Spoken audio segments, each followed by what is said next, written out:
We are the group 2 from 1.1 Business Science to discuss about the human body systems in Science 8, anchoring the Bloom's Taxonomy.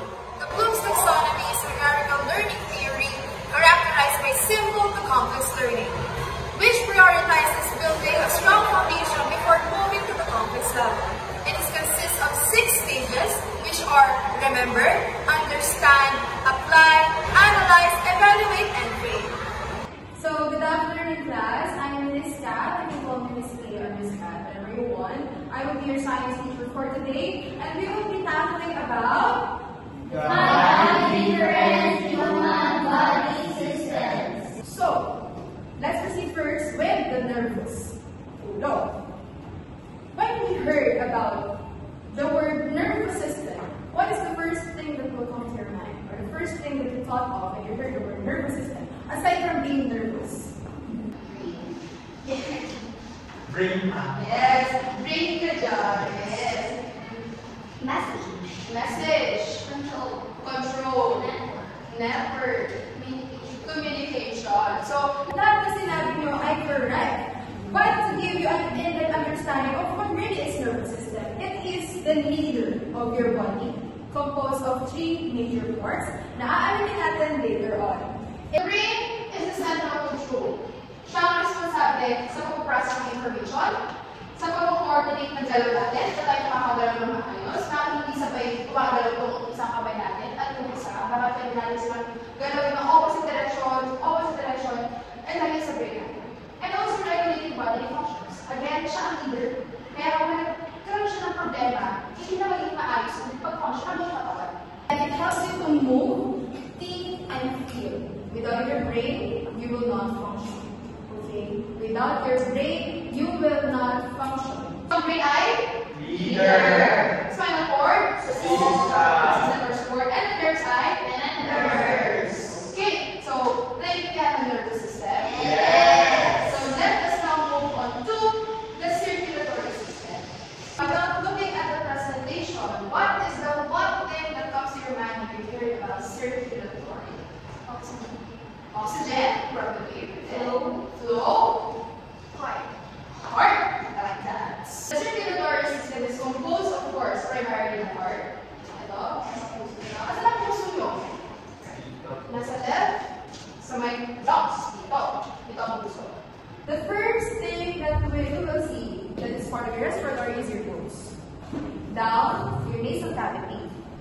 And can anyone read these 2 terms with an X? Pharynx and larynx. Now, please search about pharynx and larynx and tell me what are the difference between the 2. Okay, Melissa. The pharynx is responsible for dadaanan ng pagkain and tubig. And the larynx is responsible for the voice. Oh, okay. Yes. Okay, very good. So, based on what you've said to me, pharynx, dito dumadaan yung pagkain. At yung tubig. Kaya kapag sinasabi natin, oops, it went to the wrong time, baka sa larynx yung napunta. Pag nagbibilautan tayo. Kasi dapat sa pharynx lang siya dadaan. And larynx, on the other hand, is our voice box. Larynx, voice box. Reason why tayo nakakasalita. Larynx, voice box. Based on your stock knowledge, what is the difference between the small intestine and the large intestine? What's the spelling? Yes. What's the size? What's the size? Ready? It's okay. Let's try. So, isa sa kanila, ang nag-process ay nag-make ng food for the nutrients. Yes. While the other, yung isa naman is, after ma-process, after matanggal na yung nutrients sa isang food, mapupunta na siya sa daanan ng pawis, fats. Yes. So, yes, that is correct. That is their distinct function. However, ano yung sa nutrients? Ano yung sa waste? That's why, for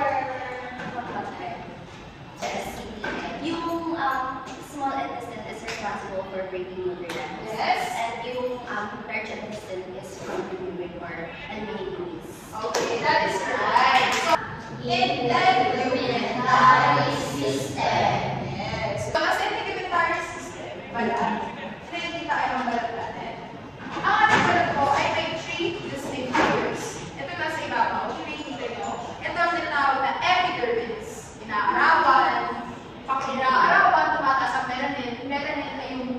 parang element na nagpapakulay sa internet. At kung naarawan siya, madami siya kayo ulit. Second layer is the dermis. Again, dermis na lang.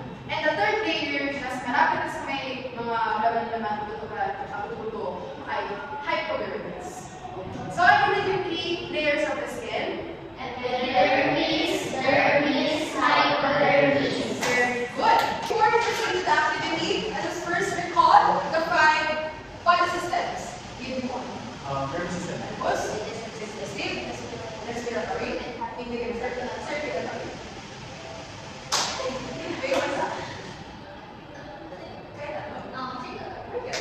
We have the nervous, the circulatory, the respiratory, the digestive, and the integumentary. Integumentary yan. Now, I'm going to say a word. Alam niyo ba ang larong word association?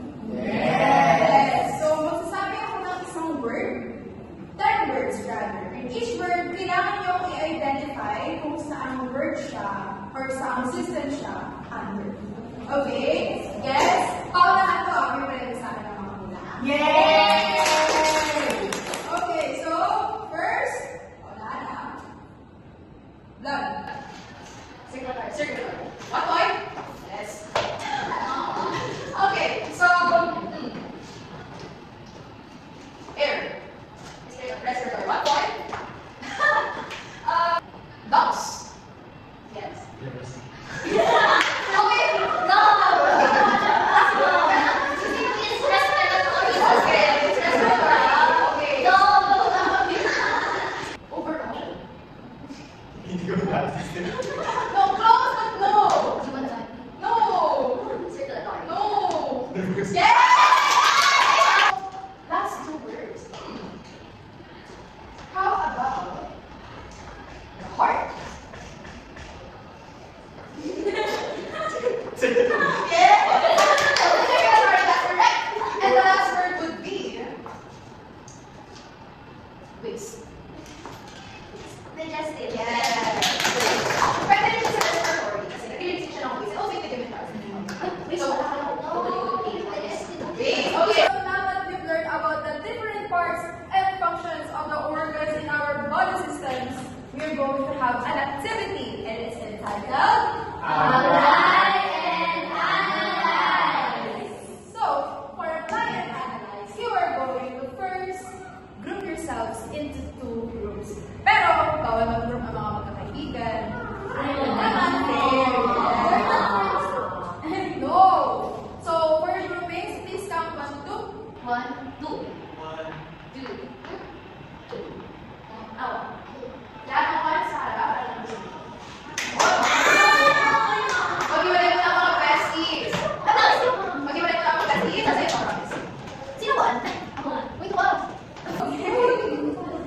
So, everybody listen up. For the instructions, each group will select a realistic daily situation. For example, eating, pwedeng jogging, pwedeng even studying or reviewing, or you're acting on an object, and you will identify what and how what body system is working during that activity and how they work through a role-play scenario. Okay, so I will give each group 10 minutes to prepare and to think of your answer, craft the scenario, and 3 minutes to present your work. Is that clear? Yes! Okay, now you can start your discussion.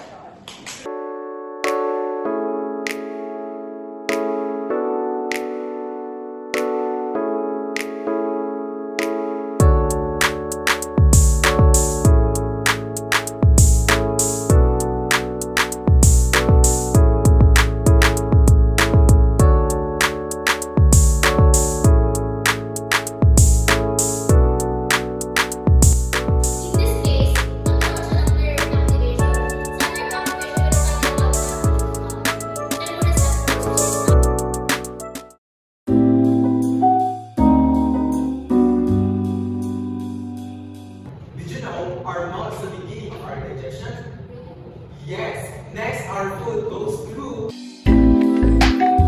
So, na-apply ko na siya. Ngayon, I want you guys to evaluate. Since na-apply and analyze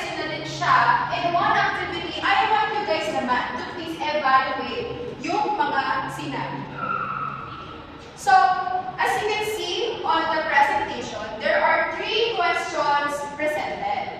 First, how can we make different human body systems help me survive? Second, how can we maintain the health and stability of our different body systems?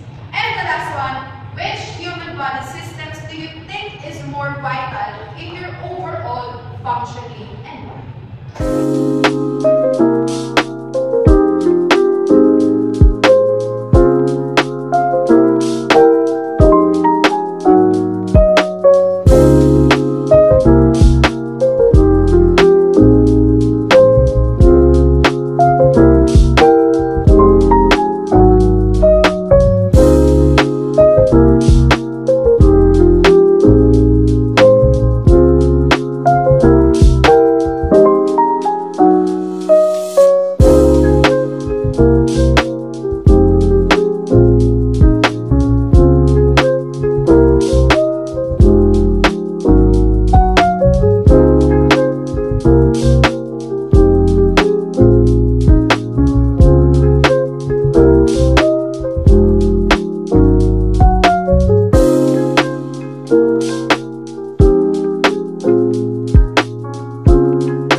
You are going to citate or imitate your chosen or assigned body system in this piece of material. Then choose your leader or representative. Yes. Children, tell me your chosen system.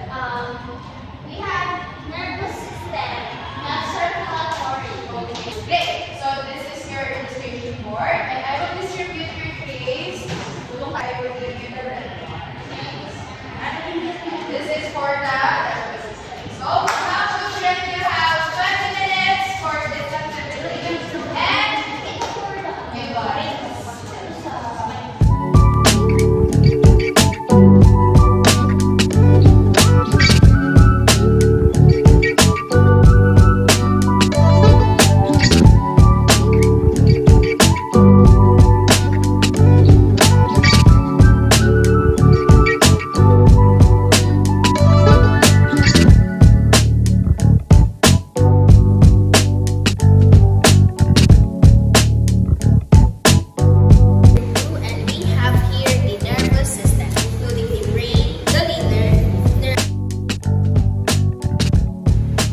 So, good afternoon everyone. We are Unit 1 and we know the circulatory system to be explained by Ms. Diana.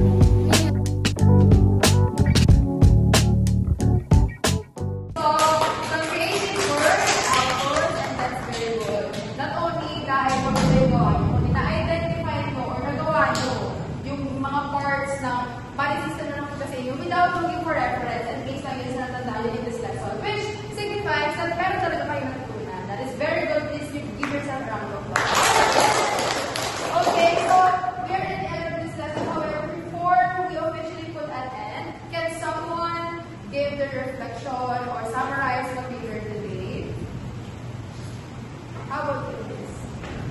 Okay, so what we have learned today is the 5 human body systems, or the respiratory, integumentary, digestive, nervous, and circulatory system. While the nervous system, the main